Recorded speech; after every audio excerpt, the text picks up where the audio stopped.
ही सुंदर। अगर तन मन से भाव से इस गीत को गाया जाए तो व्यक्ति को वैराग्य प्राप्त हो जाए। जिंदगी में हजारों का ये मेला जुड़ा, हमसे जब जब उड़ा तो अकेला उड़ा। क्यों? क्या कोई जाता है साथ में?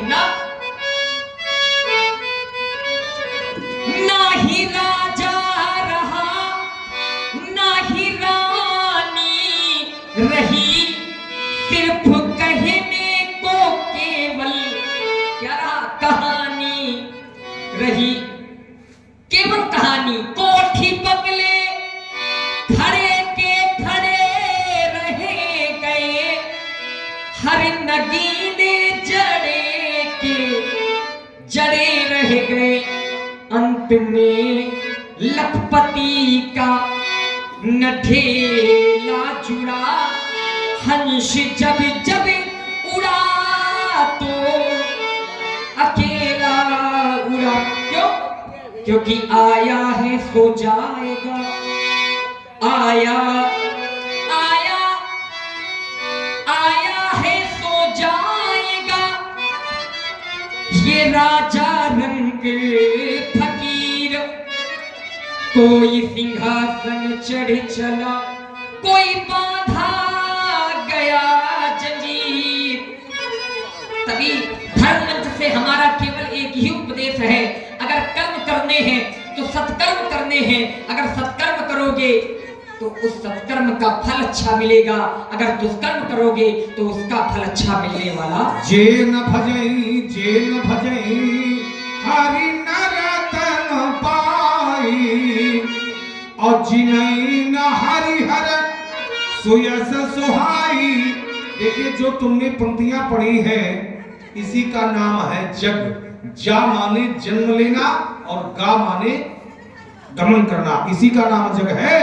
ये नारी छूट गई जब नर की, ये नारी पीछे चलने वाली नारी नहीं, ये नारी छूट गई जब नर की, तो प्रियजन इतना ही कर पाए। चार लोग कंधे पर रखकर मरघट तक ले आए। मरघट, इसका एक नाम स्मशान घाट भी है, जिसको लोग शमशान घाट भी कहते हैं। शमशान घाट क्यों कहते हैं? क्योंकि इस घाट पर चाहे राजा हुए चाहे रंग का हुए, सबकी शान सम है, बराबर है, इसलिए शमशान है। ये नारी छूट गई जब नर की, तो प्रियजन इतना ही कर पाए। चार लोग कंधे पर रखकर मरघट तक ले आए। कौन कौन आता है यहाँ पर? ये दाना बीन चबाने वाले इसी घाट पर आए, स्वर्ण भस्म के खाने वाले इसी घाट पर आए, ये बिना कफन मर जाने वाले इसी घाट पर आए, गगन ध्वजा फहराने वाले इसी घाट पर आए, ये धनवानों के बलवानों के, ये धनवानों के बलवानों के बड़े बड़े बेटे हैं, पर अंत समय वो चिता के ऊपर चुप होकर चित लेटे हैं। सह न सके सिर दर्द कभी, उपचार बहुत करवाए।